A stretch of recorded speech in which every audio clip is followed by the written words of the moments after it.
I'm in Los Angeles for REIT World 2019, NAREIT's annual conference. Joining me today is John Pawlowski, Senior Analyst of Residential with Green Street Advisors. John, thanks so much for joining us. Thanks for having me. Now, can you provide a quick recap of the largest surprises of the third quarter 2019 residential earnings season? Sure, happy to. And I'll provide some things I think investors would be interested in on the operating fundamentals front as well as transaction market.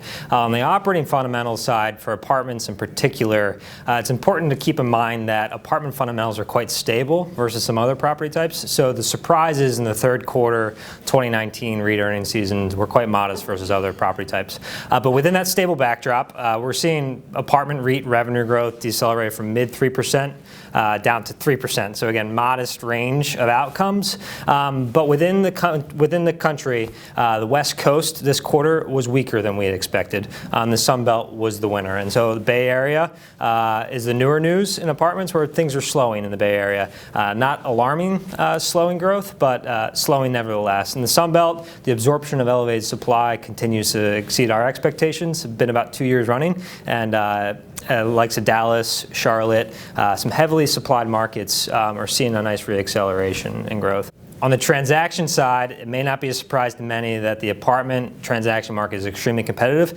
and REIT external growth, we believe, is going to be hamstrung into 2020. Private equity capital flows into the space are robust. The REITs are very well positioned in terms of a balance sheet position, but they can't put money to work right now. So we're seeing cap rates decline in recent months. I would say the bias, if there is a bias to cap rates, it's probably lower for apartment cap rates. Now, there's been a stream of some negative headlines relating to student housing. How does Green Street currently view the implications of this for real estate investors? Yeah, I would say it's a never-ending slew of headlines, and I'd say the headlines everybody reads about student debt and enrollment declines in the country are probably overblown for the core institutional quality student housing investor. They certainly apply to lower quality universities. I'll circle back to that in a moment. Student debt is an issue. Demographics for this space are not as strong as some other residential property types. 18 to 24-year-old population growth has been negative these last few years. It's going to improve modestly, but we're very much in a flat 18 to 24-year-old aggregate demand backdrop.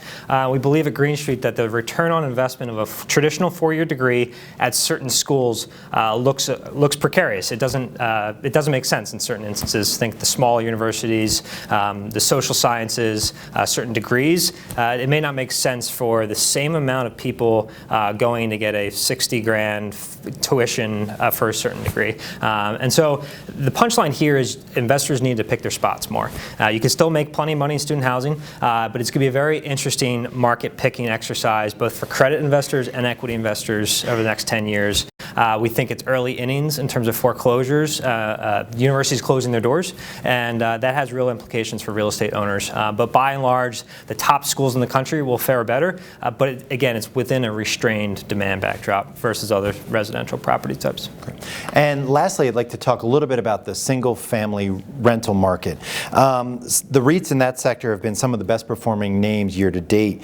Is there more room to run for the sector, or do you expect a pause or a pullback? There's more room. There's more room to run. Green Street doesn't often make sector overweight calls. We believe interest sector stock picking is the most consistent recipe for alpha creation for a money manager. But we do have a formal sector overweight call relative to the RMZ on the single-family rental sector. And it's only a two-stock sector, Invitation Homes and American Homes Front. They've had a great 2019 in terms of share price performance. If investors pull up the price chart, they'd probably be scared away from the story.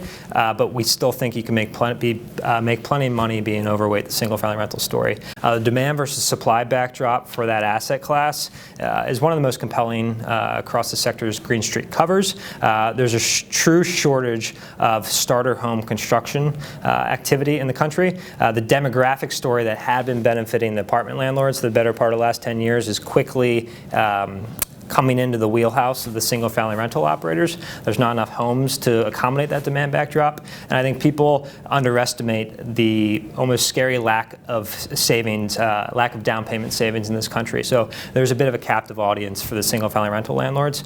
So great operating fundamentals, evaluations don't look overly expensive at this point, and we still recommend investors overweight the single-family rental sector versus the basket of the RMZ. Great. John, thank you so much for joining us. And thanks for having me. For more from REIT World 2019, be sure to visit NAREIT's website, REIT.com.